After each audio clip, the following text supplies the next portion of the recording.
Hello everyone. तो आज हम लोग नया चैप्टर स्टार्ट करने वाले हैं क्लास 12th केमिस्ट्री का, केमिकल काइनेटिक्स।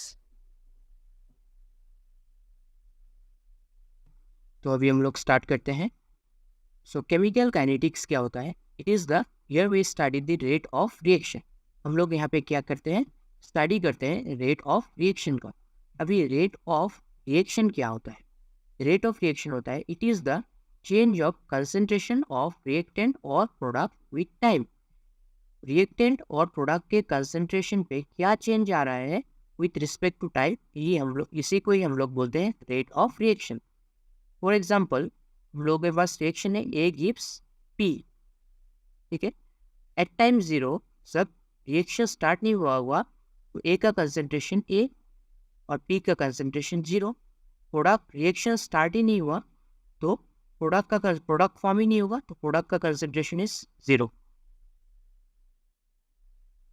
तो अब एट टाइम टी सेकेंड यहाँ पे x amount of P form हो गया, तो ए कितना रिमेनिंग रहा? ए माइनस एक्स। तो विथ रिस्पेक्ट टू टाइम हम लोग क्या देख रहे हैं? कंसंट्रेशन ऑफ ए पे भी चेंज आ रहा है, पी पे भी चेंज आ रहा है। तो इसी चेंज को हम लोग स्टडी करते हैं कहाँ पे? केमिकल काइनेटिक्स पे, ठीक है। अभी हम लोग देखने वाले हैं unit of rate of reaction. तो अभी रेट ऑफ रिएक्शन को कैसे रिप्रेजेंट करते हैं हम लोग? रेट ऑफ रिएक्शन को हम लोग कैसे रिप्रेजेंट करते हैं? रेट ऑफ रिएक्शन को delta C upon delta T. Delta C क्या है? Change in concentration of reactant और प्रोडक्ट, जो हमने यहाँ पे लिखा था डेफिनेशन पे। Change in concentration of reactant और product with respect to time. With time के साथ कंसंट्रेशन कैसे वेरी करते हैं वही को हम लोग, इसी को हम लोग रेट ऑफ रिएक्शन कहते हैं। तो अभी इसको हम लोग ऐसे लिख सकते हैं, चेंज इन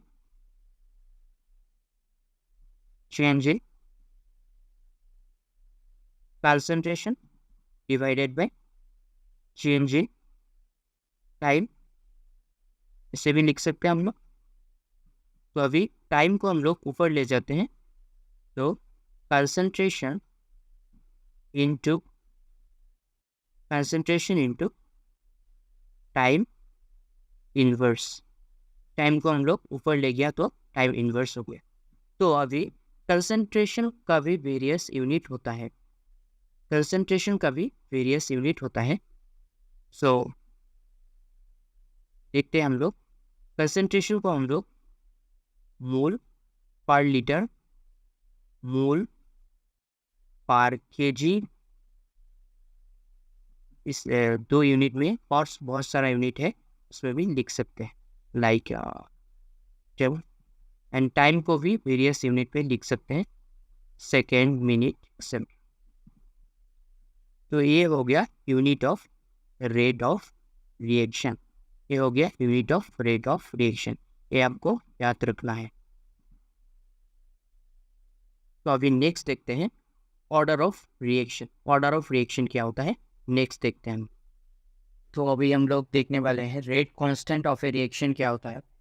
सो डेफिनेशन मैंने लिख दिया है, तो डेफिनेशन हम लोग बाद में देख, पहले लिख लेते हैं थोड़ा सा।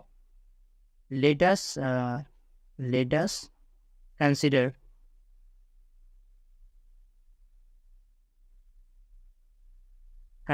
a reaction। हम लोग एक रिएक्शन को कंसिडर कर रहे हैं। सपोज ये रिएक्शन हमारा,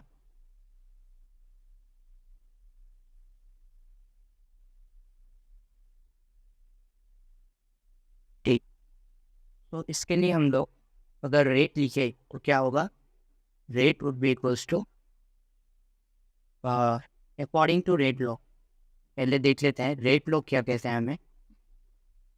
रेट लॉ कहता है अकॉर्डिंग टू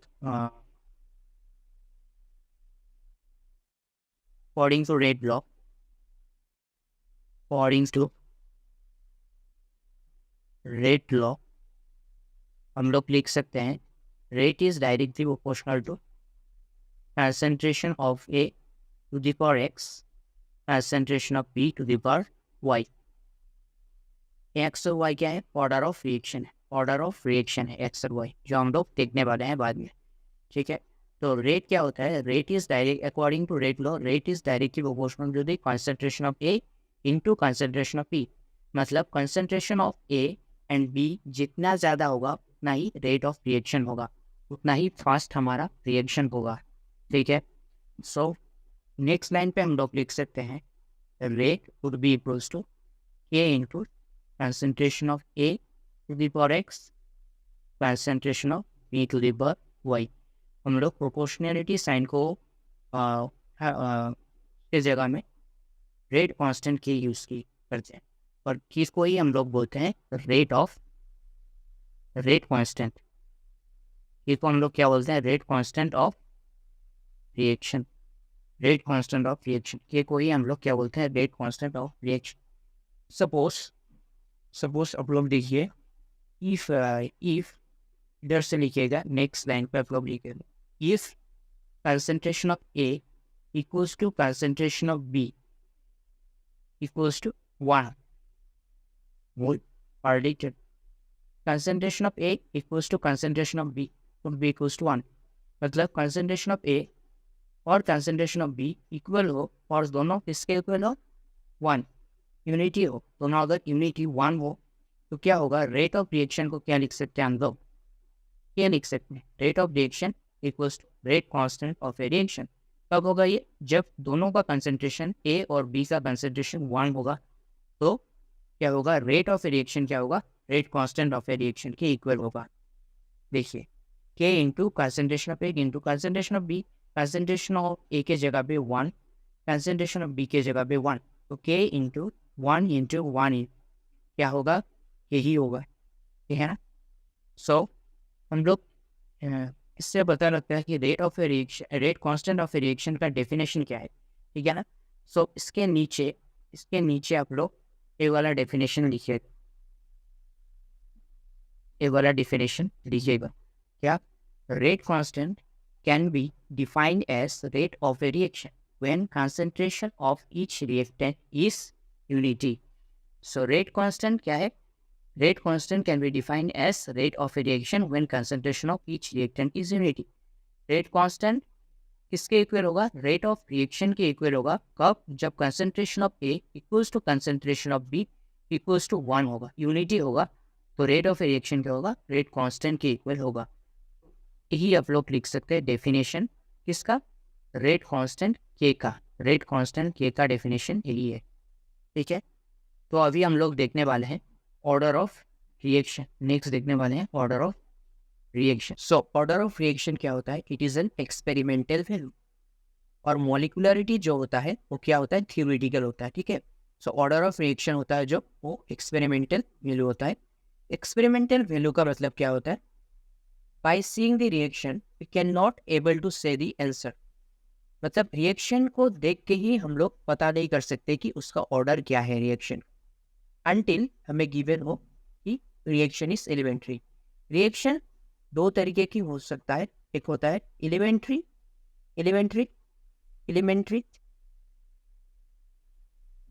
और एंड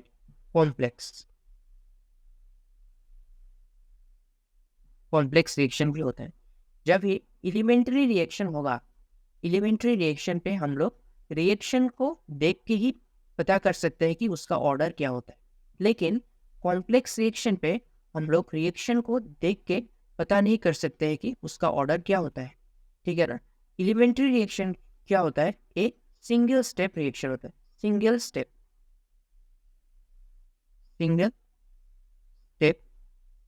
रिएक्शन होता है, सिंगल स्टेप रिएक्शन होता है। और कॉम्प्लेक्स रिएक्शन क्या होता है, ये मल्टीपल स्टेप होता है, ठीक है। सो कॉम्प्लेक्स रिएक्शन अगर हमें गिवन है तो रिएक्शन को देख के हम लोग पता नहीं कर सकते कि उसका ऑर्डर क्या है, क्योंकि ऑर्डर ऑफ रिएक्शन एक्सपेरिमेंटल है। लेकिन अगर रिएक्शन एलिमेंट्री है, सिंगल स्टेप रिएक्शन है, तो हम लोग रिएक्शन को देख के पता कर सकते हैं कि उसका ऑर्डर क्या होता है। तो अभी हम फॉर एग्जाम्पल एक रिएक्शन है, ए गिव्स योर बी, ठीक है ना, ए गिव्स बी। सो अगर ए का कोफिशिएंट 1 है और मैंने बोल दिया कि reaction is elementary, reaction is elementary, तो इस रिएक्शन का ऑर्डर क्या होगा? कोफिशिएंट, कोफिशिएंट जो होगा वही ऑर्डर होगा विथ रिस्पेक्ट टू ए। तो order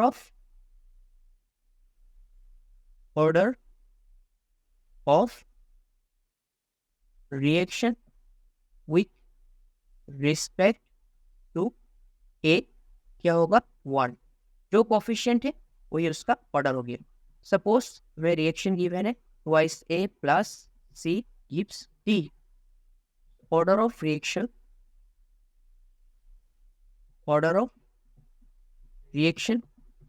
with respect to A क्या होगा? 2 equals to 2।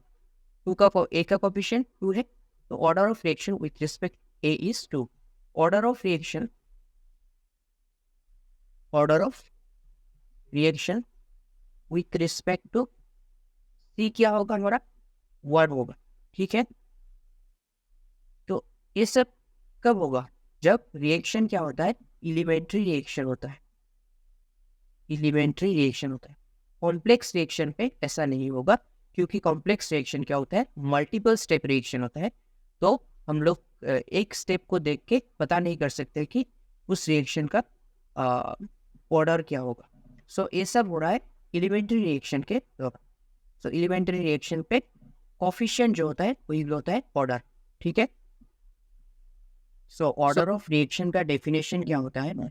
Order of reaction signifies the effect of change of concentration of a particular reactant on the rate of reaction। एक particular reactant के concentration पे क्या change आने पर rate of reaction पे क्या चेंज आ रहा है, वही हमें बता रहा है ऑर्डर ऑफ रिएक्शन।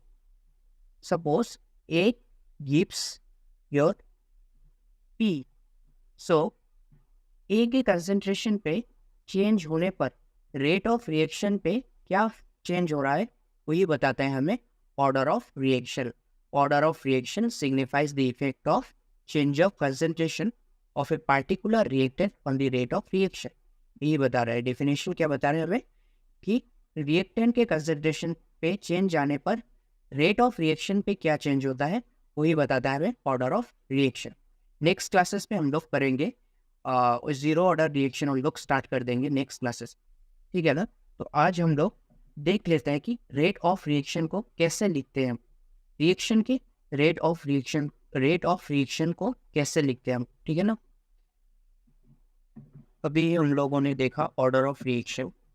सो एक चीज आप लोग नोट डाउन करके रखिए, rate of reaction is always positive. Rate of reaction क्या होगा? ऑलवेज पॉजिटिव होगा। ठीक है, तो अभी सपोज रिएक्शन है हमारा ये ए टू बी एट टाइम, जब रिएक्शन स्टार्ट नहीं हुआ है तो टाइम 0, एट टाइम 0 मतलब क्या है? रिएक्शन अभी भी स्टार्ट नहीं हुआ है। सपोज ए कितना है? 10 मोल है। ठीक है ना? 10 मोल कंसंट्रेशन है, 10 मोल। ठीक है ना? रिएक्शन स्टार्ट नहीं हुआ तो बी कितना है? 0। अभी रिएक्शन स्टार्ट हो गया है। ठीक है, at time t second, reaction start हो गया है। सपोज 5 मोल हमारा बी फॉर्म हो गया है। ठीक है, और 5 मोल बी फॉर्म हो गया है। 10 में से 5 बी फॉर्म हो गया तो कितना रहा? 5 मोल ऑफ ए। ठीक है, 5 mole of A, 5 mole B form हो गया तो ए कितना रहा? 5 मोल। ठीक है, सो अभी हमें रेट लिखना है। तो रेट कैसे लिखे थे हम लोग? Delta C upon delta T. ठीक है ना? सो इसी को ही हम लोग ऐसे भी लिख सकते हैं, डेल्टा टी। इसका मतलब क्या होता है? C2 minus C1 divided by T2 minus T1। C2 क्या है? C2 है फाइनल कंसंट्रेशन, और कह सकते हैं हम लोग कंसंट्रेशन एट टाइम टी। आप लोग लिख लीजिए final concentration, and it is initial concentration. Initial concentration, ठीक है। सो हम लोग देख रहे हैं सी का से हम लोग अभी रिएक्टेंट के टर्म में बात कर रहे हैं, ठीक है ना, रिएक्टेंट के टर्म में बात कर रहे हैं। ए कंसंट्रेशन लेंगे एट टाइम टी पे। ए का कंसंट्रेशन कितना हुआ 5। ए क्या है फाइनल कंसंट्रेशन ऑफ ए, ठीक है। तो विथ रिस्पेक्ट टू हम लोग रिएक्टेंट के विथ रिस्पेक्ट टू रिएक्टेंट हम लोग बात कर रहे हैं अभी, प्रोडक्ट में बाद में आएंगे। विथ रिस्पेक्ट टू प्रोडक्ट में बाद में बात करेंगे हम लोग, अभी विथ रिस्पेक्ट टू रिएक्टेंट पे देख रहे हैं हम। C2 क्या है final concentration. Final concentration means at time T पे कंसंट्रेशन कितना है ए का, सो 5 मोलर है, 5 है, minus initial concentration. Initial concentration A का कितना है, जब रिएक्शन स्टार्ट नहीं हुआ था 10 था, 10, ठीक है 10। तो और टी कितना है इधर, सपोज यहाँ पे हम लोग लेते हैं 2 सेकेंड्स, ठीक है 2 सेकेंड्स, 2 सेकेंड बाद ले रहे हैं। 2 सेकेंड बाद क्या हो रहा है 5 molar A and 5 molar B form हो रहा है, ठीक है ना। सो T2 कितना है final concentration 2 minus initial concentration. Initially कितना था 0 और फाइनल कितना है 2। C2 means final minus initial, okay. So ये क्या आ रहा है हमारा वैल्यू माइनस 5 बाई 2, तो कितना आ रहा है माइनस 2.5, ठीक है 2.5 सेकेंड इनवर्स, ठीक है ना। ये रेट लिख रहे हैं हम लोग, रेट लिख रहे हैं ना, तो सेकेंड इनवर्स पे आएगा कंसंट्रेशन। तो रेट का यूनिट क्या देखा था हम, concentration into time inverse, concentration into time inverse, हो गया। तो देख रहे हैं हम लोग रेट क्या आ गया माइनस नेगेटिव में आ गया, लेकिन हम लोगों ने लिखा है कि rate of reaction is always positive, always positive, positive आना चाहिए था लेकिन ये नेगेटिव आ गया। तो इसीलिए हम लोग जब भी रेट ऑफ रिएक्शन रिएक्टेंट के टर्म में लिखते हैं तो उसमें एक्स्ट्रा हम लोग और एक नेगेटिव वैल्यू ऐड करते हैं। जैसे कि रेट हम लोग विथ रिस्पेक्ट टू रिएक्टेंट लिखना चाहते हैं तो कैसे लिखेंगे, change in concentration of A, change in concentration of A with respect to time, ठीक है ना। विथ रिस्पेक्ट टू रिएक्टेंट में लिख रहे हैं change in concentration of A with respect to time, ठीक है। यहाँ पे हम लोग एक्स्ट्रा एक नेगेटिव ऐड करते हैं, क्यों, क्योंकि यहाँ पे देख रहे हैं हम लोग नेगेटिव वैल्यू आ रहा है, तो नेगेटिव नेगेटिव क्या हो जाएगा पॉजिटिव आ जाएगा, क्योंकि हम लोग को बताया कि rate of reaction is always positive. लेकिन हम लोग जब रेट ऑफ रिएक्शन रेट निकाल रहे हैं विथ रिस्पेक्ट टू रिएक्टेंट, यहाँ पे क्या है reactant A with respect to A निकाल रहे हैं, तो देख रहा है कि नेगेटिव में आ रहा है। सो नेगेटिव को पॉजिटिव बनाने के लिए क्या और एक नेगेटिव हम लोग ऐड कर देते हैं जब भी रेट ऑफ रिएक्शन लिखते हैं with respect to reactant. With respect to reactant जब भी रेट ऑफ रिएक्शन लिखते हैं तो नेगेटिव ऐड करते हैं हम लोग, ठीक है ना। सो इक्वल्स टू, अभी विथ रिस्पेक्ट टू प्रोडक्ट लिखेंगे हम लोग, प्रोडक्ट में क्या होगा delta B upon delta T, ठीक है ना, delta B upon delta T. With respect to product में जब लिखते हैं हम लोग rate of reaction, it is a differential rate of reaction. क्या लिख रहे हैं हम लोग डिफरेंशियल रेट ऑफ रिएक्शन लिखते हैं हम लोग। So with respect to reactant जब लिखेंगे तो नेगेटिव साइन ऐड करेंगे, विथ रिस्पेक्ट टू प्रोडक्ट जब लिखेंगे तो नेगेटिव साइन ऐड नहीं करना है।